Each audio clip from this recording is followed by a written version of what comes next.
Magandang hapon sa lahat. Magsitayo ang lahat upang manalangin bago natin umpisan ang ating klase. Amen. Muli, magandang hapon sa inyong lahat, mga bata. Ako si Binibining Omega Alpha Montebon, ang inyong magiging guro sa hapong ito sa asignaturang Filipino. May lumiban ba sa ating klase? Magaling! Palakpakan ninyo ang inyong mga sarili pagkat kayo'y mga mababait na bata at walang lumiban. Ngayon, sa alituntuning inihanda ko na dapat sundin sa loob ng aking klase. Una, umupo ng maayos. Pangalawa, huwag makipag-usap sa mga katabi. Pangatlo, itaas lamang ang kanang kamay kung may katanungan o may sagot sa aking mga tanong. Sunod ay huwag gumamit ng cellphone sa loob ng aking klase. Maliwanag ba tayo, mga bata? Magaling! Ipapasa ko ang kopyang babasahin sa likod upang mabasa ninyong lahat ito. Ngayon, sisimulan natin ang ating hapon sa pagbasa ng isang maikling kwento. Ipapasa ko ang kopya ng babasahin upang mabasa ninyong lahat ang kwentong ngayon. Karoon na.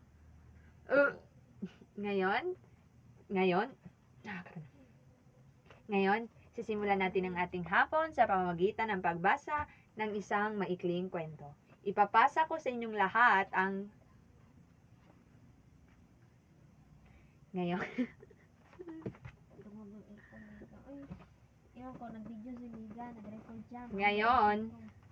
Ngayon, ipapasa ko sa inyo Ngayon, sisimulan natin ang ating hapon sa pamamagitan ng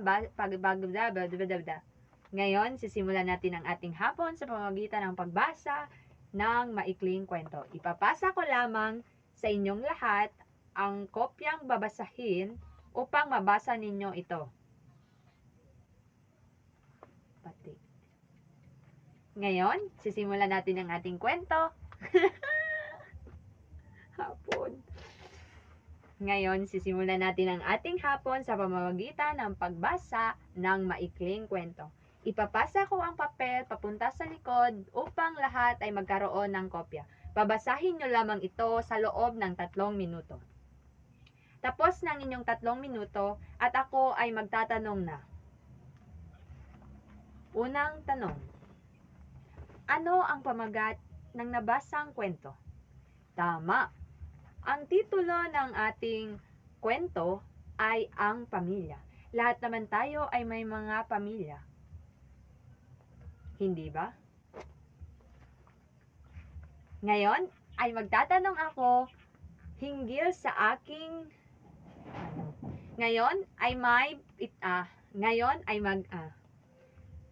Ngayon ay magtatanong ako hinggil sa aking pinabasang kwento. Ano ang pamagat ng binasang maikling kwento? Tama. Ang pamagat ay ang pamilya. Lahat tayo ay may pamilya. Mahalaga sila kaya dapat nating ingatan at alagaan ang bawat isa. Salamat! Ngayon, sisimulan natin ang ating hapon sa pamamagitan ng pagbasa ng maikling kwento. Ipapasa ko ang papel papunta sa likod upang lahat ay magkaroon ng kopya. Babasahin nyo lamang ito sa loob ng 3 minuto. Tapos ng inyong 3 minuto at ako ay magtatanong na. Unang tanong. Ano ang pamagat ng nabasang kwento? Tama. Ang pamagat ay ang pamilya. Lahat tayo ay may pamilya. Mahalaga sila kaya dapat nating ingatan at alagaan ang bawat isa. Ang una nating layunin ay natutukoy ang kahulugan ng salitang pantukoy. Matutukoy kaya natin kung ano ang kahulugan nito. Sa tulong at kooperasyon ninyo ay makakamit natin ang layuning ito.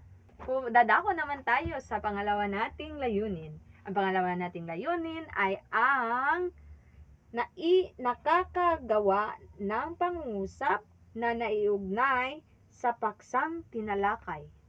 At panghuli nating layunin ay nakikibahagi ng buong sigla, sa buong talakayan at sa pangkatang gawain. Makakamit kaya natin ito, class? Magaling, salamat! At dahil dyan, sisimulan ko na ang pagtatalakay ng ating paksa ngayong hapon. Ang paksang tatalakayin ko ay tungkol sa pantukoy. Sino ang may ideya kung ano ang pantukoy? Tama, magaling Alexa. Palakpakan nyo si Alexa. Ano nga ba ang pantukoy? Ang pantukoy ay isang katagang ginagamit sa pagtukoy ng tao, bagay, lunan o pangyayari. Dalawang uri ang pantukoy. Una ay ang pantukoy na pambalana. Sa pantukoy na pambalana, tumutukoy ito sa mga pangalang hindi tiyak. May tatlong katagang ginagamit sa pantukoy na pambalana. Una ay ang katagang ang. Ginagamit ito kapag tinutukoy natin ang isang bagay lamang. Halimbawa, ang saging, ang lamesa, ang ibon ay lumilipad. Ang pangalawang katagang pantukoy sa pambalana ay ang katagang ang mga. Ginagamit ito sa maramihan.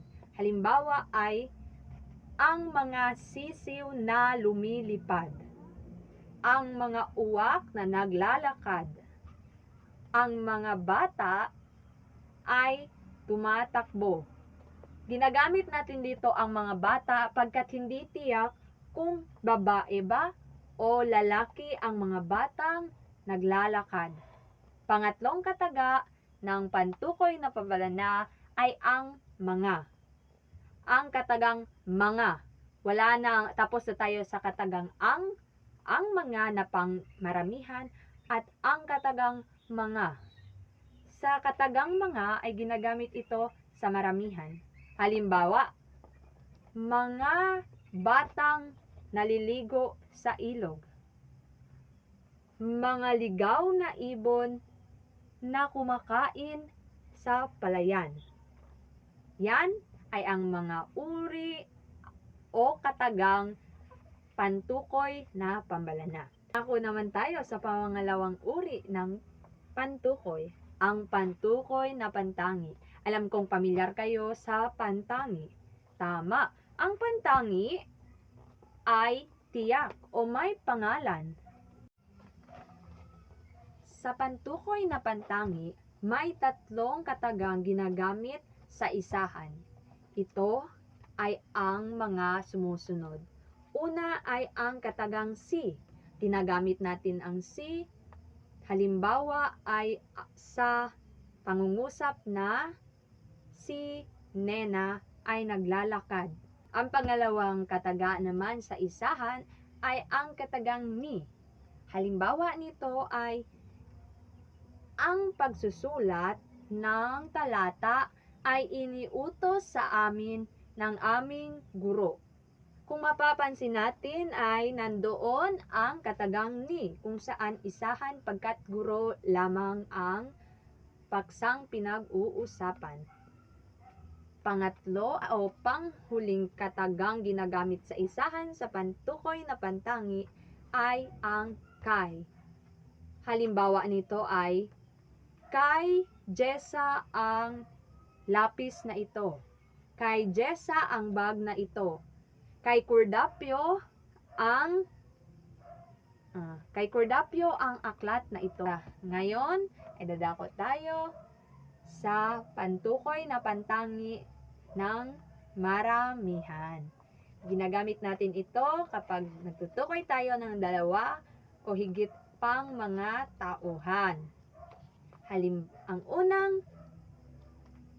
Ang unang katagang pangmaramihan ay ang katagang sina. Halimbawa ay sina Nena at Alexa ay pumunta sa palengke. Pangalawa ay ang katagang nina.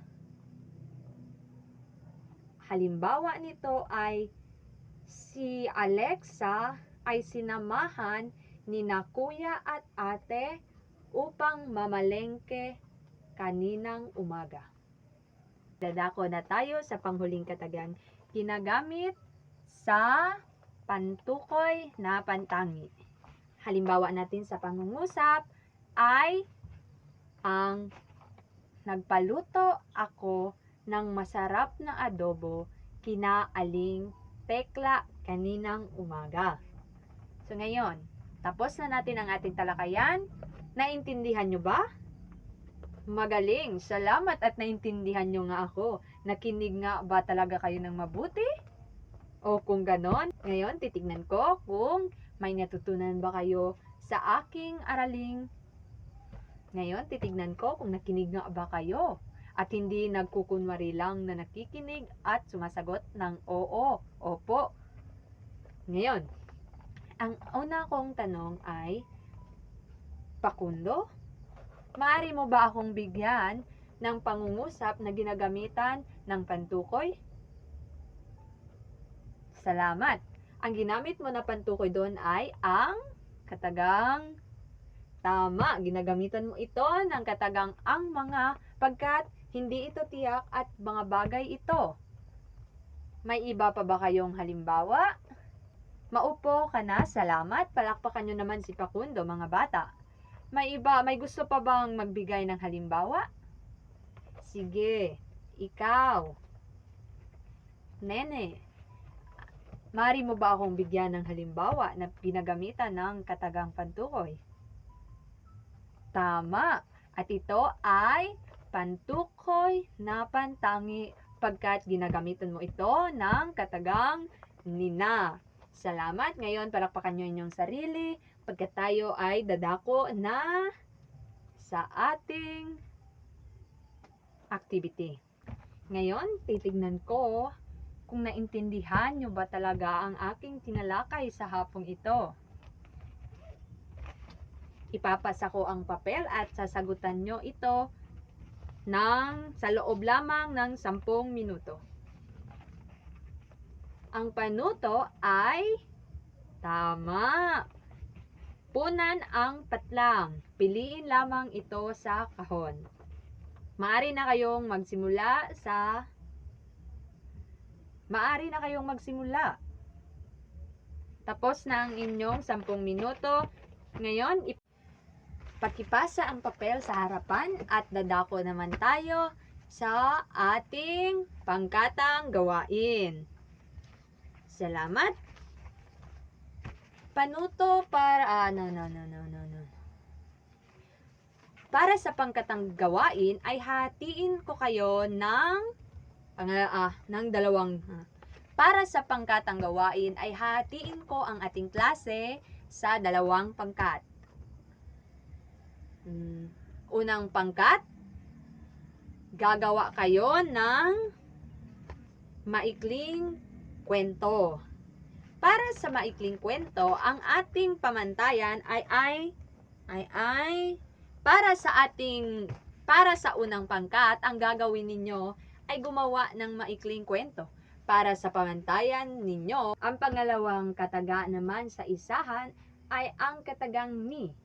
Halimbawa nito ay ang pagsusulat ng talata ay iniutos sa amin ng aming guro. Kung mapapansin natin ay nandoon ang katagang ni kung saan isahan pagkat guro lamang ang paksang pinag-uusapan. Pangatlo o panghuling katagang ginagamit sa isahan sa pantukoy na pantangi ay ang kay. Halimbawa nito ay, kay Jessa ang lapis na ito. Kay Jessa ang bag na ito. Kay Cordapio ang aklat na ito. Bago tayo magsiuwian, tatanungin ko kayo ulit kung naintindihan nyo ba ang ating talakayan sa hapong ito. Mabuti naman kung ganon. Ngayon, Mabuti naman kung ganun. Salamat sa inyong partisipasyon. Salamat sa inyong kooperasyon. At salamat sa inyong partisipasyon at salamat sa inyong kooperasyon. Ngayon, bago tayo magsiuwian, ay bibigyan ko muna kayo ng takdang aralin upang ipapasa nyo ito sa ating huli. Ngayon, bago tayo magsiuwian, pakiayos ang mga upuan, pulutin ang mga dapat pulutin, iligpit ang mga dapat iligpit, at bibigyan ko muna kayo ng takdang aralin para ipasa nyo ito sa susunod nating pagkikita.